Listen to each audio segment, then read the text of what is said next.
Everyone, I'm Small Town Voice. I do have a microphone here. Hopefully the quality is better, the sound quality, because some of you complain about that. Let me know if the sound is still not good. I'll try a different microphone. Anyway, I hope it works now.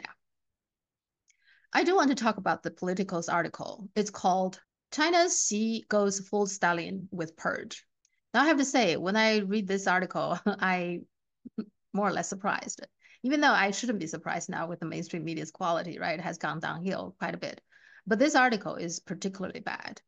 There are just so many lies in there that I don't even know where to start. So I'm going to pick a few just to give you an idea. At the very beginning, the article said this: the signals emanating from Beijing are unmistakable. Even as China's security services have ramped up repression to totalitarian levels, making it almost impossible to know what is really happening inside the country. Isn't that by itself pretty much discredited the rest of the article? Because here it says, making it almost impossible to know what is really happening inside the country, right? Then the rest of the article, where do you get those information? Okay. So here it says, another ominous sign is the untimely death of Li Keqiang, China's recently retired prime minister, number two in the communist hierarchy, who supposedly died of a heart attack in a swimming pool in Shanghai in late October. Despite enjoying some of the world's best medical care, following his death, Xi ordered public mourning for his former rival be heavily curtailed. That one, for this particular incident, I have a lot to say. Now, there has never been any sign whatsoever Xi Jinping and Li Keqiang was rival. They're different. Now, Xi Jinping's focus was very much on the poor, the farmers, and the people who are under the poverty line. Poverty reduction and eradication of absolute poverty is very high on Xi Jinping's agenda. He personally very engaged in that area. Li Keqiang's focus is more for big cities. But even for big cities, his focus is more for small, medium-sized businesses. Now, I didn't even know that until I went to China. So I landed in Beijing October 26th. Li Keqiang died in morning of October 27th. Ever since then, it has been nonstop reporting about his death. And there has been reporting about his life story, about his achievements. They interviewed people on the street, people from his hometown, etc., his classmates and those kind of regular people. I don't see anything curtail about remembering him. And he and the Xi, before his death, by all account, has been working as a good team. Like I said, they have different focus and they have different personalities. Xi Jinping is much more laid back. He's not like a flamboyant kind of person. All right. He doesn't talk a whole lot, but he likes to see result. Li Keqiang sometimes like to show off his English skill. So he's more like outgoing and that type of people. But these kind of people normally actually get along well because they complement each other, right? They're focusing on different areas, they have different interests, and they have different personality. They work well. There is absolutely no sign whatsoever that they have been hostile toward each other or competitive with each other. All of a sudden, the political article claiming that they are somehow a competitor. And then this strange things circulating around his death. This is ridiculous. I talked about that before. He is a retired prime minister. How much threat he can pose for Xi Jinping? It's just a nonsense. The whole thing is a nonsense. Now I want to show you a small clip of one of the series of reportings about his death. And CCTV 7 o'clock evening news is probably the most important evening news. In China, I grown up watching it, and then my parents are still watching it like religiously. Every day, 7 o'clock, they watch news. Okay, that's why I follow them. I watch with them. And this is one of the series of report that I saw because, like I said, several days, it's nothing but him. So this is one. I just picked one. 李克强同志因突发心脏病，经全力抢救无效，于2023年10月27日0时10分，在上海逝世，享年68岁。2日上午，八宝山革命公墓礼堂，庄严肃穆，哀乐低回。正厅上方悬挂着黑底白字的横幅，沉痛悼念李克强同志。横幅下方是李克强同志的遗像，李克强同志的遗体安卧在鲜花翠柏丛中，身上覆盖着鲜红的中国共产党党旗。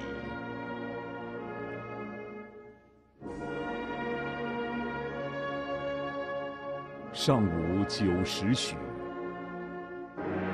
习近平和夫人彭丽媛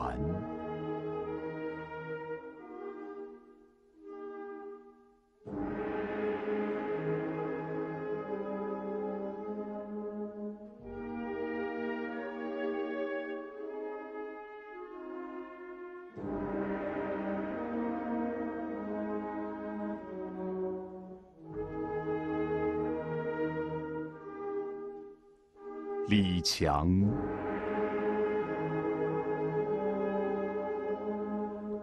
赵乐际、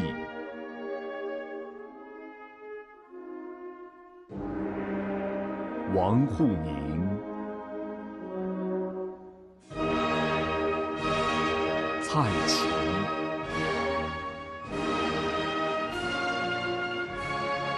丁薛祥、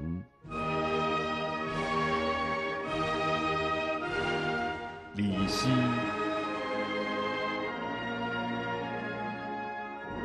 韩正等，在哀乐声中缓步来到李克强同志的遗体前，肃立默哀，向李克强同志的遗体3鞠躬，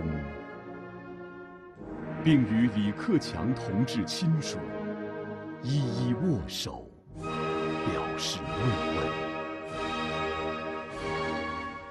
胡锦涛送花圈，对李克强同志逝世表示哀悼。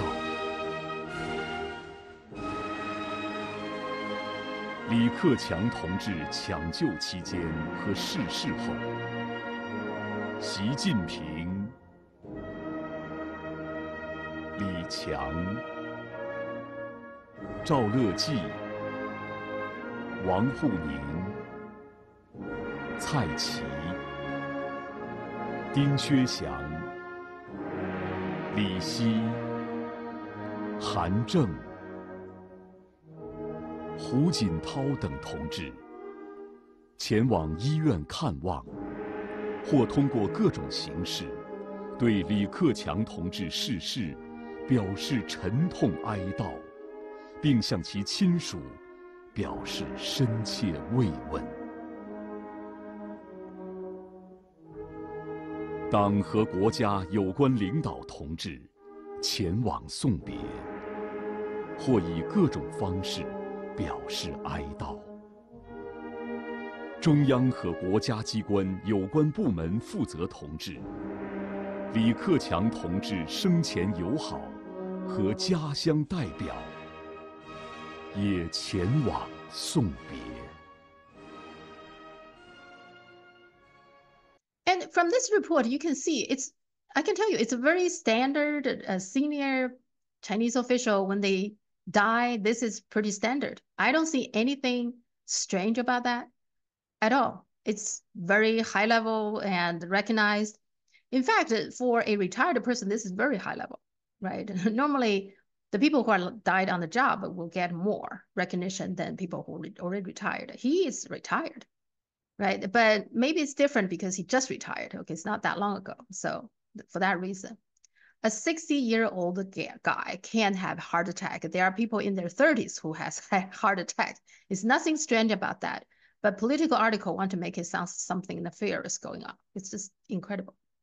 Next one, here it says, since his reign began in 2012, Xi Jinping's endless purges have removed millions of officials from top-ranked Communist Party tigers down to lowly bureaucratic flies, to use Xi's evocative terminology. If you know Chinese, you know there's nothing evocative about that at all. This is a very common phrase people use to describing things. What Xi means, I listened to him. I watched him saying that when he give a speech. What he's saying is that he's very determined to fight corruption. And whether you're the tiger means whether you're high level, big name, powerful in high position officials, or the flies, which means you are probably the foot soldier. You are not really powerful, but you are doing the work, the dirty work for somebody. Doesn't matter. If you're involved in corruption, then you will be investigated and you'll be punished. That's what he meant. And that's a very common phrase people use that to describing things, saying, okay, it doesn't matter if you're the tiger or the flyer, right? I'm go after you or you'll be treated equally. You know, it is a very common phrase in Chinese. Nothing evocative about that at all. You know, so this article has a tendency that they just like to make very common things, very ordinary things, and make it sound something strange, something abnormal, something nefarious. That's this article's character. Okay, next one. Financiers and business people quietly complain they are required to spend countless hours studying Xi Jinping thoughts on socialism with the Chinese characters for a new era. A painfully turgid governing mantra that boils down to ideology-free totalitarian rule and the return of personality cult to China. This one, I challenge Politico to produce this person, at least one, produce one person that claim that this person has been forced to study Xi Jinping's book. Okay, and that person, if they can produce one, I challenge that person to provide some evidence. I totally not believe that. It doesn't make any sense. This is not Xi Jinping's style. Now, Xi Jinping do promote his books and his thinkings, etc. He does that a lot. But to say that he would force somebody to do that kind of a business person, a financier, to spend hours study his book, no, that is just not making any sense. Okay, I haven't heard anybody. I mean, I know people who are doing business in China. I know people who are very high level in different corporations, etc. I never heard anything like that. Okay, that's just I just don't believe that at all. Next one, the beneficiaries of this perennial purge have been provincial bureaucrats who worked with Xi earlier in his career and whose main qualification is unquestioningly loyal to the people's leaders. Why would anybody want to be surrounding themselves with the people who you think are not loyal?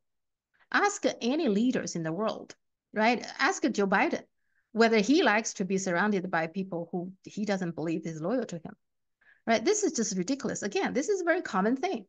This is nothing strange, but they make it sound strange. Not only that, continue here, small town boys. These former small town officials now make up the majority of the standing committee of the political bureau, which wields ultimate power in China.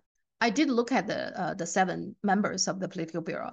None of them really coming from some small town. They come from 2 of them from Shanghai, and then the rest of them coming from different provinces. The point is that these people, they most likely started somewhere in a small town, in a small city, a small village. That's not uncommon. That's how the promotion works in the Communist Party, in the Chinese government. If you know anything about the promotion system, they normally would require you almost like you need to start somewhere and produce something good, show some achievements, and then you get promoted to go to a little bit bigger cities and bigger areas and taking on more responsibility, etc., etc. You work your way up, but you really always start in the bottom. A small town is very common, a village, etc.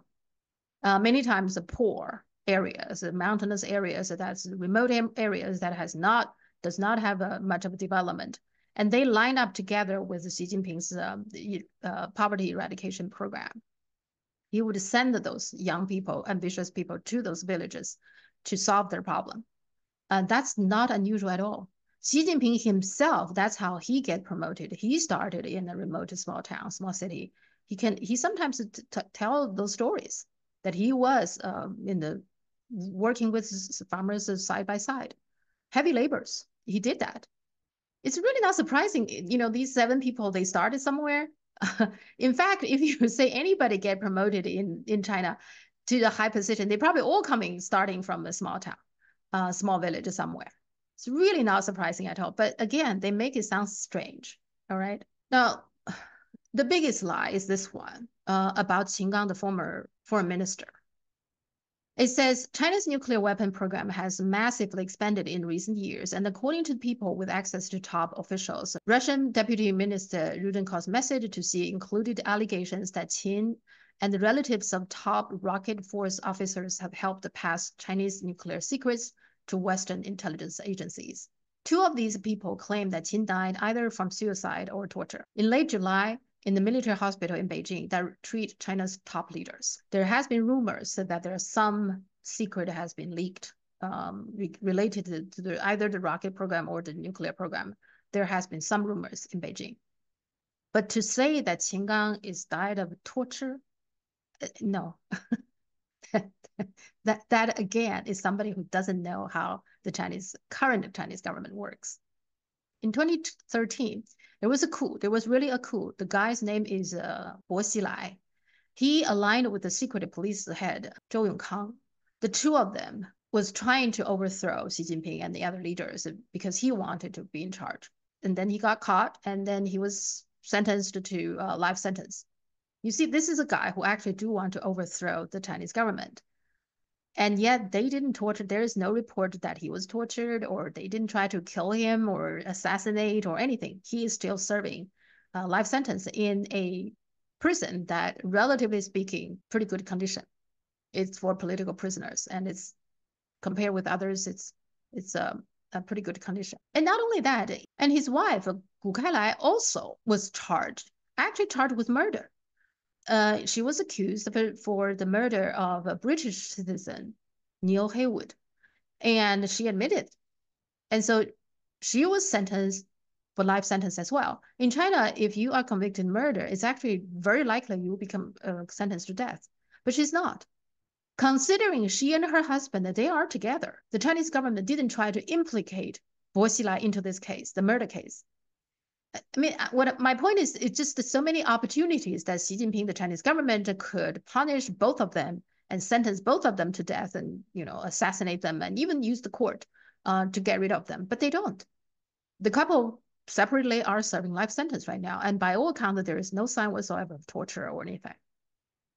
To say that Qin Gang is somehow being killed in the torture, there is no base whatsoever. Okay, I don't believe that in a second. Now, is it possible that he committed suicide? That's possible. I mean, people commit suicide for all kinds of reasons, but that not necessarily means he was forced to commit suicide, nor does it mean that he was killed, but given the reason as being a suicide. No, that's just simply not true.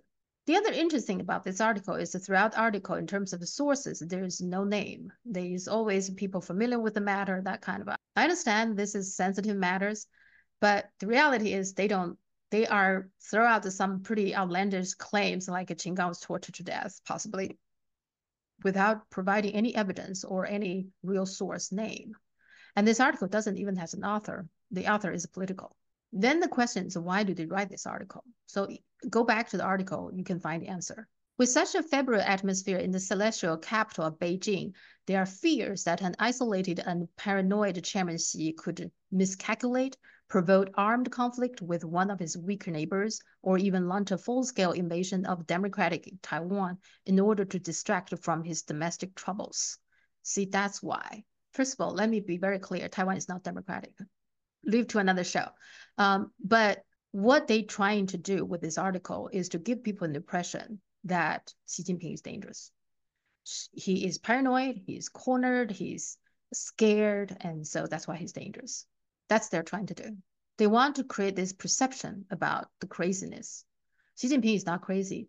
On the contrary, in terms of reunification using military means, Xi Jinping actually belongs to very moderate, and he is actually the person who is very controlled, very measured, and very restrained.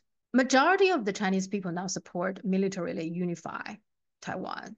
And even the people who want peaceful reunification, very few of them believe that's even possible. But Xi Jinping actually is the one who hasn't done it. He is still trying. to find some kind of peaceful solution. So if anything, he actually is the one who is the most measured and most logical and controlled person.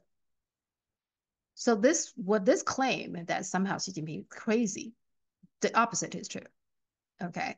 But they are trying this article, giving me the impression the whole purpose of this article is to make you believe that he is crazy, that there's possibility he's going to do some crazy things. That's the purpose of this article. Don't fall for it. What I want to say is that this is very typical Western way to smear China, Chinese leader, created some kind of perception that, oh, Xi Jinping is crazy. Just like they're creating this perception that Putin is crazy and the Iranian government is crazy and etc. to lay the ground for further provocation against China. So when China react to it, then they will say, oh, you see, he's crazy. Right? I don't know whether something is going on or they simply just want to get attention for political. I don't know. Whatever their purposes is, this is disgusting. I really think I'm totally disgusted by this article. It is very bad quality, even as a propaganda piece. Smear piece is a bad quality. There's no journalistic value whatsoever for this article. And it's like a gossip. But maybe that's what the mainstream media has sank this low. I don't know. But I just want to share with you my thinking about this article. I just wanted to know. In terms of the mainstream media, when they report about China, 90% of the chance the opposite is true. Keep that in mind. And don't fall for these kind of they have done this before, right? Whenever they're trying to do something, they will make up lies. They will create a perception, whether about a country or about leader, in order for them to do something evil. Yeah, that's what this article's purpose. And the good thing about it is that so far I don't see a lot of people picking it up. I guess it's so poor quality. Even the mainstream find it's hard to convince people with this kind of quality information. So that's a good thing. But there are some discussions in the Chinese media. Most of them pretty much dismiss it the way that I did. Because like I said, there's some of them is simply common sense. I didn't cover all of them because you get the idea. If you know China, if you know Chinese, if you know the Chinese political process, there are many things in this article that doesn't make any sense whatsoever. That's all I have for now. If you like my program, please hit the like button and subscribe. Thank you.